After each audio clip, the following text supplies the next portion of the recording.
The Pistons versus Knicks series continues to be absolutely amazing. Great game from start to finish. And the Knicks' talent ultimately is what won them this game.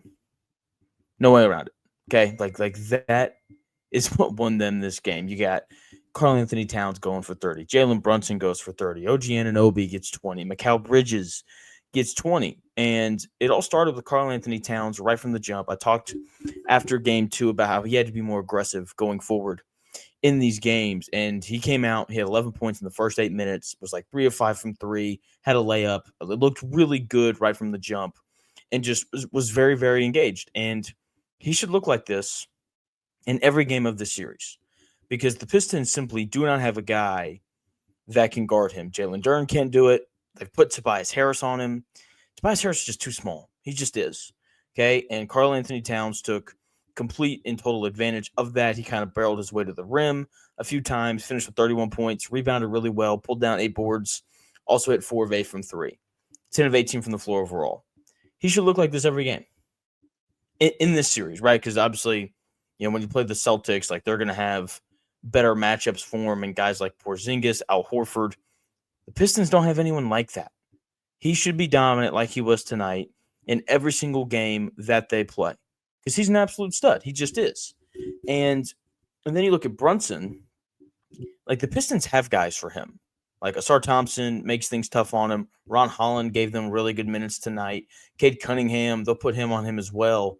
And so because of that, because it's just harder for Brunson to score given the matchup, Karl-Anthony Towns has to be the guy, not the second guy. He needs to be the guy. And he was in game 1, and the Knicks won. And he was tonight in game 3, and the Knicks won. That is how this series is all about. And it's not even just about the offensive end. He had 2 big blocks in the final 3 minutes. The second one was huge. Cade Cunningham breaks OG Anunoby's ankles on the spin move. Looks like he's got an easy layup. Karl-Anthony Towns come over, block. Jalen Brunson breaks out ahead. He gets a layup. It goes from what would have been a 1-point game if Cade Cunningham makes that layup to now a 5-point game. And so that was one of the biggest plays of the game. Jalen Brunson was great. Only 1 of 7 from 3, but got to the line 13 times, hit 11 of them, finished with a 30-burger, 9 assists, 7 rebounds as well.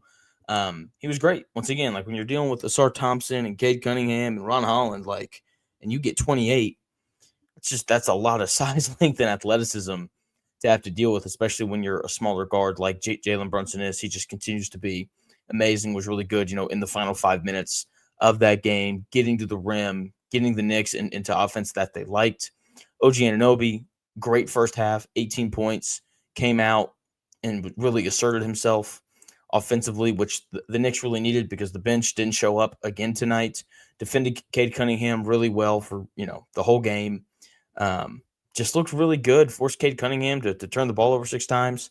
I know it's not just Cade Cunningham, I know it's not just OG Anunoby forcing those turnovers. It's the whole Knicks defense, but it starts with OG making Cade uncomfortable when he crosses half court. Okay, so OG Anunoby was really good tonight. Defensively, Mikal Bridges had a really good Bridges game, defended well, had 20 points, hit a couple timely shots. Hard to ask for much more than him. And they needed it because this Knicks bench wasn't good again. Basically non-existent. But you don't have to have a great bench when Mikal gets you 20 and OG gets you 20 and Jalen Brunson gets you 30 and Karl-Anthony Towns gets you 30. Like when that happens, you don't need a bench. You don't. You just need those 4 guys. And that's why the Knicks went out and added Towns because they knew that he could provide a little extra offensive firepower, give them some size and rebounding as well. He was awesome for the Pistons. Cade Cunningham wasn't as good as he was in game 2. Not saying he was bad. Just wasn't as good. Started 6 of 15 from the floor. Only got to the line, only took 1 free throw in the first half. That's just not enough. Only took 5 for the game. Finished with 24 points, 11 assists, and 8 rebounds. Look, that's a great looking stat line. It is. Like he stuffed the stat sheet, but turned the ball over 6 times, only shot 10 of 25 from the floor. Like I said, he wasn't bad, but he could have been better. He could have been more efficient, and he could have taken better care of the ball. And when you're playing the Knicks, a team that's not very good defensively, outside of OG Anunoby and Bridges, you can't give them free stops, and that is what turnovers are.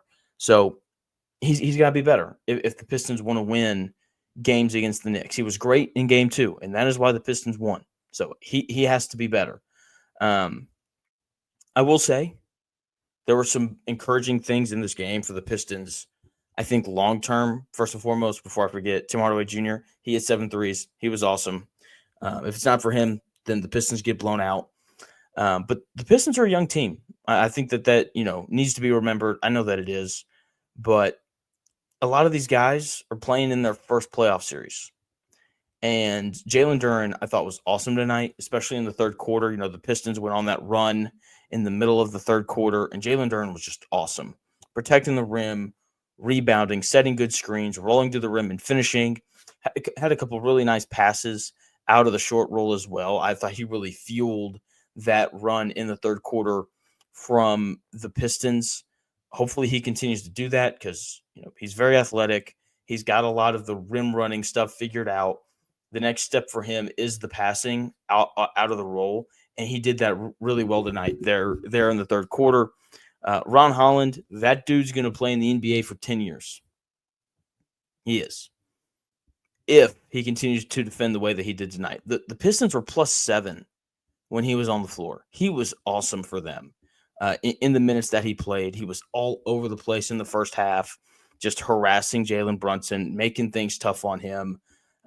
He played good. He's fearless offensively, which is good sometimes. It can be bad sometimes as well. He didn't make a shot from the field, but he was still +7. When you don't make a shot from the field, but you're still +7, then that means that you did some awesome things on the defensive end of the floor. And I thought that was fully on display tonight. He's got to develop the jump shot. Shooting 23% from 3 isn't great, but if he can get up to like 35, 36%, like that dude's going to be in the NBA for a long, long time.